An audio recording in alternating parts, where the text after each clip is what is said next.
Hello மகாஸ் எல்லாருக்கும் வணக்கம். Welcome back to our channel. வணக்கம் வணக்கம் வணக்கம். ஸோ இன்னைக்கு நம்ம பார்க்க போகிற வீடியோ என்னன்னு பார்த்தீங்கன்னா கீ ஃப்ரேம். இந்த கீ ஃப்ரேம் எப்படி கேப்கட்டில் யூஸ் பண்ணலாம் அப்படின்றதெல்லாம் நான் ஆல்ரெடி டியூட்டோரியல்ஸாக போட்டிருப்பேன்.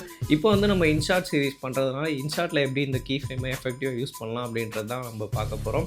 அண்ட் ஃபஸ்ட்டு வந்து கீ ஃப்ரேம்னா என்னென்னு பார்த்தீங்கன்னா ஒரு வீடியோவை ஜூம் இன் பண்ணுறது, ஜூம் அவுட் பண்ணுறது, வால்யூம் ஏற்றுறது, வால்யூம் இறக்குறது, ஆப்ஜெக்ட் வந்து இந்த சைடு மூவ் பண்ணுறது, நம்ம என்ன சைடு வந்து டெக்ஸ்ட்டுன்னு நினைக்கிறோமோ அந்த சைடு வந்து டெக்ஸ்ட்டை மூவ் பண்ணுறது, எல்லாத்துக்குமே வந்து இந்த ஒரு கீ ஃப்ரேம் யூஸ் பண்ணி தான் பண்ணுறாங்க. இந்த ஒரு கீ ஃப்ரேமை எவ்வளோ எஃபெக்டிவாக யூஸ் பண்ணலாம் அப்படின்றத இன்றைக்கி இந்த வீடியோவில் பார்க்க போகிறோம். சேனலுக்கு யாரா புதுசாக வந்தீங்க அப்படின்னா மறக்காமல் சப்ஸ்கிரைப் பண்ணிக்கோங்க. நம்ம வந்து வீடியோ எடிட்டிங் ரிலேட்டடாக, டெக் ப்ராடக்ட்ஸ் ரிலேட்டடாக வீடியோஸ் வந்து அப்லோட் பண்ணிட்டு வரோம். ஸோ உங்களுக்கு வேணும்னு நினச்சிங்கன்னா மறக்காமல் சப்ஸ்கிரைப் பண்ணிக்கோங்க.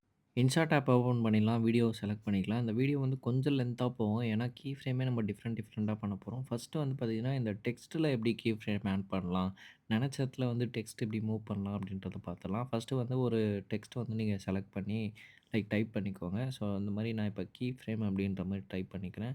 ஸோ இதை வந்து நம்ம இப்போ ஒரு ஆப்ஜெக்ட் மூவ் பண்ணுற மாதிரி என்னோடய கைக்கு ஏற்ற மாதிரி நான் மூவ் பண்ண போகிறேன். அது எப்படின்றத பாருங்கள். ஸோ கீழே வந்து பார்த்தீங்கன்னா, அங்கே டிக் ஆப்ஷன் இருக்குல்ல, அதுக்கு பக்கத்தில் வந்து பார்த்தீங்கன்னா, லிங்க் எலமெண்ட் இருக்குல்ல, அதுக்கு நடுவில் வந்து ஒரு ஆப்ஷன் இருக்கும் ட்ரையாங்கிள். ஸோ அதுதான் வந்து கீ ஃப்ரேம். அதை நம்ம கிளிக் பண்ணிட்டோம் அப்படின்னா, நம்ம என்ன பாயிண்ட்டில் வைக்கிறோமோ அந்த பாயிண்ட்டுக்கு வந்து பார்த்தீங்கன்னா, அது மூவ் ஆகும். ஸோ எவ்வளோ கிட்ட கிட்ட வச்சிங்க அப்படின்னா கொஞ்சம் ஸ்பீடாக மூவ் ஆகும். லாங்காக வச்சிங்க அப்படின்னா ஸ்லோவாக மூவ் ஆகும். ஸோ அதனால் வந்து நான் என்ன ரேஞ்சில் வைக்கிறேன் அப்படின்றத சும்மா வந்து பாருங்கள் ஒரு கிளான்ஸு. அதுக்கப்புறமா நீங்கள் வந்து ஒரு வீடியோவை ட்ரை பண்ணி பாருங்கள். அப்போ தான் உங்களுக்கு இதை பற்றின ஒரு ஐடியா வந்து கிடைக்கும்.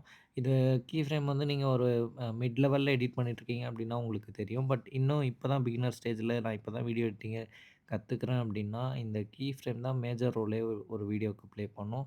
ஸோ நான் எப்படி எடிட் பண்ணுறேன் அப்படின்றத ஜஸ்ட் வந்து ஒரு கிளான்ஸ் மாதிரி பாருங்கள்.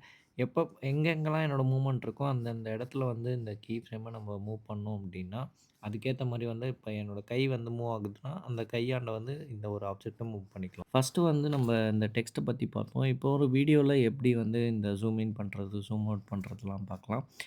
பேசிக்கா வந்து நம்ம டெக்ஸ்ட்டில் என்ன வந்து கீ ஃப்ரேம் ஆட் பண்ணுமோ, அதேமாதிரி வீடியோவை செலக்ட் பண்ணிவிட்டு மேலே வந்து பார்த்திங்கன்னா, ட்ரையாங்கிள் ஆப்ஷனில் ஒரு விஷயம் இருக்குல்ல. ஸோ அந்த ஆப்ஷன் அந்த டூலை வந்து கிளிக் பண்ணிட்டோம் அப்படின்னா, நம்ம வந்து இந்த ஆப்ஷனை யூஸ் பண்ணிக்கலாம். ஸோ எந்த பாயிண்ட்டை நம்ம கிளிக் பண்ணி ஜூம் பண்ணுறோம் அப்படின்றத பாருங்கள். ஃபஸ்ட்டு ஒரு பாயிண்ட்டை கிளிக் பண்ணிக்கோங்க. அதுக்கு பக்கத்தில் கொஞ்சம் கேப் விட்டு நீங்கள் இன்னொரு பாயிண்ட் ஆட் பண்ணி ஜூம் பண்ணீங்க அப்படின்னா, உங்களுக்கு வந்து ஜூம் ஆயிடும். அகைன் வந்து ஒரு பாயிண்ட் வச்சு நீங்க கொஞ்சம் தள்ளி ஜூம் அவுட் பண்ணீங்க அப்படின்னா, உடனே ஜூம் அவுட் ஆயிடும். இல்ல அப்படின்னா கொஞ்சம் ஸ்லோவா ஜூம் ஆகுற மாரி இருக்கும். அண்டு ஒரு ஸ்பீட் ட்ரான்சிஷன் உங்களால பண்ண முடியாது. ஸோ நான் பண்ற மாரி பண்ணுங்க. இது பேசிக்கா வந்து ஒரு அட்டென்ஷன கிராப் பண்றதுக்கு யூஸ் பண்ற ஒரு டூல் தான் இது. நெறைய ஷார்ட்ஸ்லலாம் நெறைய பேர் என்ன பண்ணுவாங்கன்னா, எல்லாத்துக்குமே ஒரு 5 செகண்ட்ஸ் இல்ல ஒரு 3 செகண்ட்ஸ்க்கு ஒரு கட்டிங்ஸ் போடுறாங்க அப்படின்னா, ஸ்டார்ட்டிங் பாயிண்ட்லேருந்து எண்டிங் பாயிண்ட் வரைக்கும் 3 செகண்ட்ஸ் கட் பண்ணுறாங்க அப்படின்னா, அந்த 3 செகண்ட்ஸ் வரைக்குமே அவங்க வந்து இந்த ஒரு கீ ஃப்ரேம் யூஸ் பண்ணி தான் வீடியோவை எங்கேஜிங்கா வச்சுக்கிறதுக்கு ட்ரை பண்ணுவாங்க.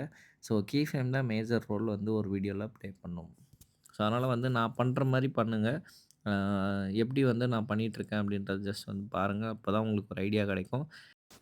ஃபஸ்ட்டு வந்து டெக்ஸ்ட்டில் பார்த்துருப்போம். அதுக்கப்புறமா ஒரு வீடியோல எப்படி ஜூம் இன் பண்ணுறதுன்னு பார்த்துருப்போம். இப்போ வந்து மியூசிக்கில எப்படி நம்ம வாய்ஸ் ஓவரில எப்படி மியூசிக் வால்யூம் ஏத்துறது, இறக்குறது அந்த மாரி வந்து பார்த்துடலாம். வால்யூமை ஏற்றுறது, எப்பவும் போல நம்மளோட வால்யூமை வீடியோல இறக்குறது. ஆடியோ இல்லன்னா வந்து வாய்ஸ் எஃபெக்ட்ஸ் அந்த மியூசிக்ஸோ செலக்ட் பண்ணிட்டோம் அப்படின்னா, இந்த மாரி தான் வந்து நம்ம யூஸ் பண்ண போறோம். எக்ஸ்ட்ராக்ட் ஆடியோ அப்படின்னு இப்போ ஃபார் எக்ஸாம்பிள் என்னோட வீடியோல இருக்க ஆடியோவே நான் அந்த மாரி பண்ண போறேன் அப்படின்னா, எக்ஸ்ட்ராக்ட் ஆடியோன்னு குடுத்துட்டோம் அப்படின்னா, கீ ஃப்ரேம் நமக்கு ஆட் ஆயிடும். ஸோ கீ ஃப்ரேம் ஸ்டார்ட்டிங் பாயிண்ட்லேருந்து எண்டிங் பாயிண்ட் எப்படி வைக்கணும் அப்படின்றத நான் வால்யூமை முன்னாடியே சொல்லிக் ஏற்றுறது, குடுத்துருப்பேன். ஸோ அந்த ஆப்ஷன யூஸ் பண்ணி நீங்க கீ ஃப்ரேம் பண்ணீங்கன்னா, இந்த ஒரு டூல் வந்து ஈஸியா யூஸ் பண்ணிக்கலாம். ஸோ இதே வந்து நார்மலா நீங்க ஒரு மியூசிக் ஆட் பண்றீங்க அப்படின்னா, உங்களுக்கு ஆல்ரெடி கீழ வந்து ஒரு லேயர் வந்து ஆடியோல ஓப்பன் ஆயிடும். அப்படி ஓப்பன் ஆகும்போது நம்ப எப்பவும் போல அந்த சைட்ல இருக்கக்கூடிய ட்ரையாங்கிள் ஆப்ஷன வச்சு நம்ம கீ ஃப்ரேம் ஆட் பண்ணி யூஸ் பண்ணிக்கலாம். வால்யூமை ஏற்றுறது, வால்யூமை இப்ப நெக்ஸ்ட் வந்து பார்த்தீங்கன்னா, பிப் ஆட் பண்ணி இன்னொரு இமேஜ் வந்து எக்ஸ்ட்ரா ஆட் பண்ணியிருக்கேன். இந்த இமேஜ வந்து நம்ம எப்படி கீ ஃப்ரேம் வந்து ஒரு குட்டி டிரான்சிஷன் மாரி கொண்டு வரலான்னு பார்த்தலாம். ஃபர்ஸ்ட்டு இந்த இமேஜ வந்து சைட்ல வந்து மூவ் பண்ணிக்கிறேன். ஸோ கீ ஃப்ரேம் வந்து ஸ்டார்ட்டிங் பாயிண்ட்ல வச்சுர்றேன்.